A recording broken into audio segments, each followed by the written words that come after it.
What's up everyone? It's Twig from New Schoolers here, and we're out here at Sunshine Village for our Gear Week. We've been testing some of the best skis, boots and outerwear, and we're gonna bring you a special edition video on the new Marker Jester Mworks binding. It's a new binding from Marker for the coming season, and it's a rare innovation in the binding world.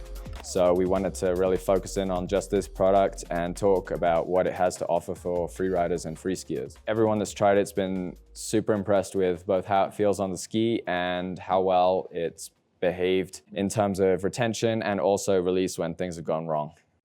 The standout feature of the new binding here is that they have dramatically reduced the stack height, both in the toe and the heel. So this is now the lowest binding on the market by a pretty good margin. It has a 9mm toe height. I think that's the first binding that's ever gone under 10mm that I can think of. And it's only 14mm in the heel, so it's also relatively neutral. It's got a 5mm heel to toe delta, which is pretty standard among park bindings. You don't want to have too much in the park, but personally, I like to have a little bit. I find that helps to drive the ski. In order to achieve the lowest height possible on this binding, Marker have gone with a static AFD, and the brake is integrated into the base plate of the heel. Dealing with almost every other binding, the brake sits on top of the base plate, whereas in this binding, it's all one piece, which means you achieve that super low 14mm heel. These Jesters have a super short toe and heel plate, which allows the ski to flex as naturally as possible. And it allows you to get the most possible out of the turn radius of your skis. It allows the ski to bend much closer to the bindings.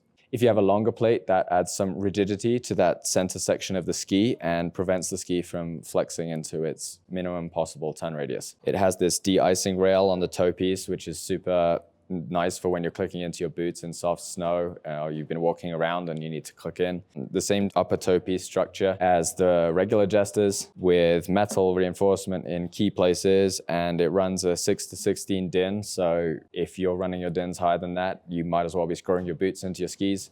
The feedback for this has been universally positive. People really love this binding, and it was in much demand at the end of the week when we finished up testing. Like, everyone wanted to take a pair of these home.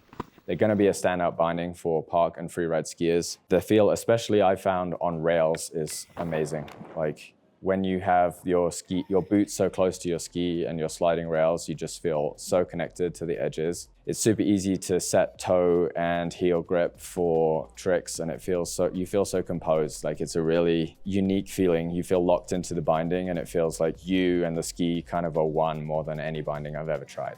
As always, a huge shout out to Sunshine Village for hosting us this week and giving us amazing testing conditions to put all of the products through their paces. If you haven't already, check out our best of test videos on skis and boots and outerwear. And if you've got any questions for us about our time skiing the Mworks Jester, feel free to hit us up in comments. It's super fun binding.